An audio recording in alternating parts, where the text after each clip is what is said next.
Shiny objects act as Battle for Bikini Bottom's currency. You can obtain them by breaking TIKIs, destroying robots, and finding them throughout the game. Shiny objects can be used to pay clams, which either open new areas or unlock challenges. More importantly, they can also be used to purchase 8 golden spatulas for Mr. Krabs. Mr. Krabs is greedy and demands more shinies for each spatula you purchase. In Battle for Bikini Bottom's 100% speedrun, all 8 of Mr. Krabs' spatulas are required for completion. This means that speedrunners have to grind for shinies as fast as they can. My name's JB, and I'm going to cover the complete history and evolution of shiny object grinding in Battle for Bikini Bottom speedruns. Let's get started. At the start of downtown Bikini Bottom, there is a challenge called TIKIS Go Boom. Destroying these Tiki stacks reveals multiple buttons, which awards a spatula when they're all pressed down. In the early days, runners used to use these Tiki stacks to grind for shiny objects. Destroying multiple stacks together creates a combo, which awards extra shinies. Runners had to blow up these stacks, reload the level, and repeat the process over and over again. It was a long and tedious process, but this is the only option speedrunners had. This method generates roughly 35 shinies per second, taking around 22 minutes to collect enough for trading with Mr. Krabs. Towards the end of 2016, a new method of grinding was discovered. In the Rock Bottom Museum, there are several pillars of tikis on this walkway. They can all be blown up together, creating a huge combo, but there was no way to quickly reload the level to reset the tikis. Or so we thought. It was found that lasso gliding into the wall causes Hans, the game's out-of-bounds detection system, to place you back in bounds. Thanks to a convenient invisible checkpoint, Hans places you back right next to the reloaded tikis. Repeating this process over and over turned out to be faster than TIKIS Go Boom. Museum grinding generates around 43 shinies per second, taking roughly 18 minutes to complete. Then in March of 2018, Shift figured out there was an even faster way to grind for shiny objects. In LAGOON, there are stacks of tikis on the bridge and a massive stack on top of the huge sandcastle. You can shoot the big stack with a cruise bubble, then bubble wand the bridge tikis to get a combo.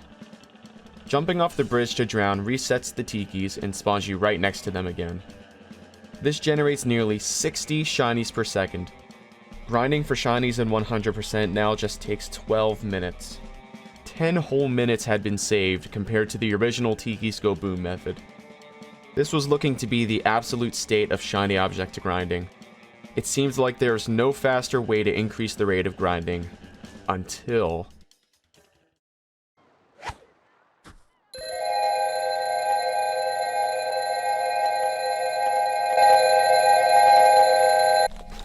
Oh my god, that's so loud. Allow me to introduce you to Skee-Ball abuse, or SBA. The Skee-Ball minigame awards shiny objects when you bowl into the holes. Different holes give different amounts, ranging from 10 to 50 shinies. Also, the Skee-Ball machine has a property that prevents the bubble bowl from popping once it enters the machine. This ensures the ball will always end up in a hole and not pop prematurely. On October 1st, 2018, Hazel and Tetrax decided to look at LAGOON's Skee-Ball machine using a level editor. In the software, they were able to view the physical triggers that award shiny objects. Shortly after the idea was brought up, Hazel posted this video.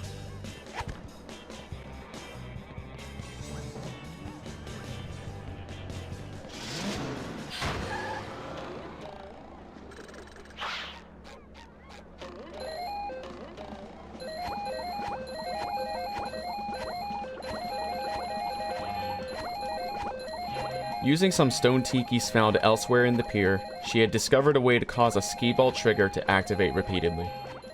The implications were huge. Shortly after, the community came together to test this new massive discovery. Skee-Ball grinding was quickly dubbed Shiny Object Generation, or SOG.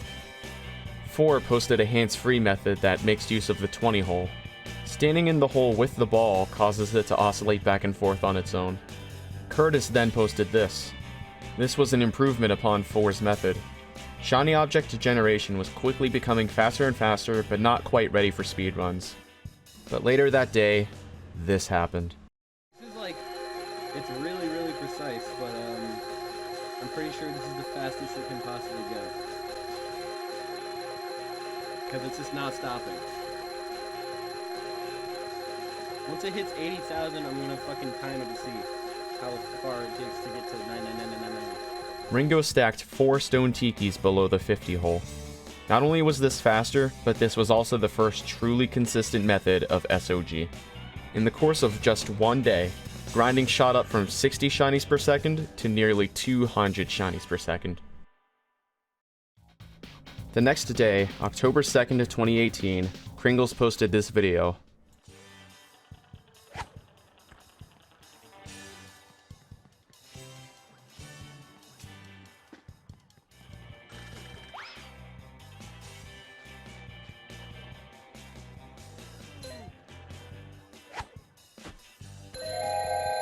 Sandwiching the bubble bowl between 2 stone tikis causes it to vibrate up and down through the trigger frame perfectly.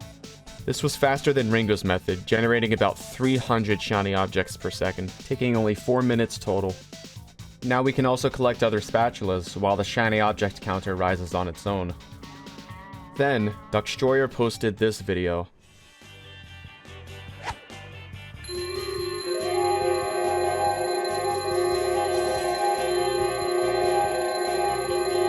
Did it. Oh no. Let's see if it pops. Let's see if it ever pops. The true absolute state of shiny object grinding. 1500 shiny objects per second. There's no way up from here. The next focus was to find faster speedrun viable setups.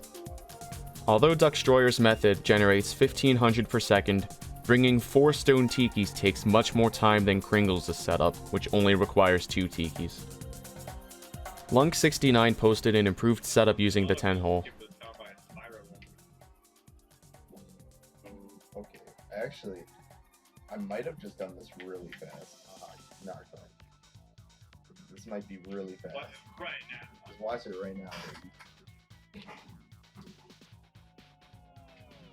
Or this might have been. Well, I don't know. I just saw a thing. It was like, welcome to SOG. Dude, look how easy that is. This would later become the first setup for SOG used to break records. Both tikis are able to be placed in the same spot consistently, and the SOG is frame perfect every time. Eventually, shiny object generation was officially named Skee-Ball abuse, or SBA. October 4th, 2018. The leaderboard moderators had an important job to do. Since SBA had big implications for any percent, we decided to split the leaderboards into 2 separate categories, one with the trick and one without it. This was done because SBA fundamentally changed the way any percent was played, and to potentially save any percent from becoming a really unfun category. Many months passed, with the 10 setup being the standard way to perform SBA. 100% greatly benefited from this discovery, and any percent quickly evolved alongside it too. Setting up the trick was finicky, and it was infamous for causing a lot of ruined speedrun attempts. But finally, another development occurred. On June 2nd, 2019, Rubbertoe found out you could toss in the first tiki from the outside of the machine consistently. Like right here. That looks pretty good to me. What's up, Hunky Pink? Yeah, playing some Bob Toronja, dude. Big pug. This made setting up the trick much easier since you no longer have to turn your joystick super precisely. A week later on June 9th, Rubbertoe discovered a consistent 2 tiki setup using the 30 hole. Originally, the theory was to sandwich the second tiki on the ball like the 10 setup. Instead, this setup places both tikis first, then wedges the ball in between them afterward. This setup saves roughly a minute off of 2 tiki 10, another massive step forward. The next day, June 10th, Rubbertoe improved 2 tiki 30 with an out-of-machine setup, similar to his prior discovery. Not only was it faster, but it was also much easier to set up than SBA 10. This is currently the most widely used method of SBA, being used by both new runners and top-level runners alike. But the story isn't over yet. On July 1st, 2019, Lunk posted a 1 tiki SBA, which barely worked at all. Although it seemed like a lost cause, the concept sparked a massive effort into possibly making it consistent. On July 27th, 2019, Shift and Zim started work to make 1 tiki more consistent, but didn't make any progress. After an entire month of no results, they, along with Parrot and Jared, began work on labbing 1 tiki non-stop for the whole week. Jared found a frame-perfect 1 tiki setup that went on for over 90 minutes. Although it worked perfectly, the setup was too precise to be speedrun viable, so it was dropped. This setup is known as left side 1 Tiki. Quotada found another left side setup where you throw the Tiki in from the corner of the machine, but it was also too precise. Parrot decided to try throwing the Tiki on the right side, even though the others believed left side setup was the answer. Parrot only got it semi-consistently, but then it finally happened. August 1st, 2019. After 70 hours of hard work, Shift finally discovered a speedrun viable 1 Tiki setup. It was a long process, but the teamwork and dedication finally paid off. This setup is officially known as right side 1 Tiki, and it saves 20 seconds over 2 Tiki 30. It generates anywhere from 550 up to 900 shiny objects per second. This is currently the most optimal way to perform SBA in speedruns of BFBB, and that's where we leave things off for this video. SBA is one of the most important discoveries during this game's lifetime, and it will continue to affect the way the game is ran forever. There are very few tricks that will ever be able to match just how heavily SBA affected the game, and none of it would have been possible without the community working together. Thank you so much for watching. If you enjoyed, leave a like and subscribe to my YouTube channel, and follow my Twitch page to catch more live content of this game. My name is JBHJ, and I hope you have a good rest of your day.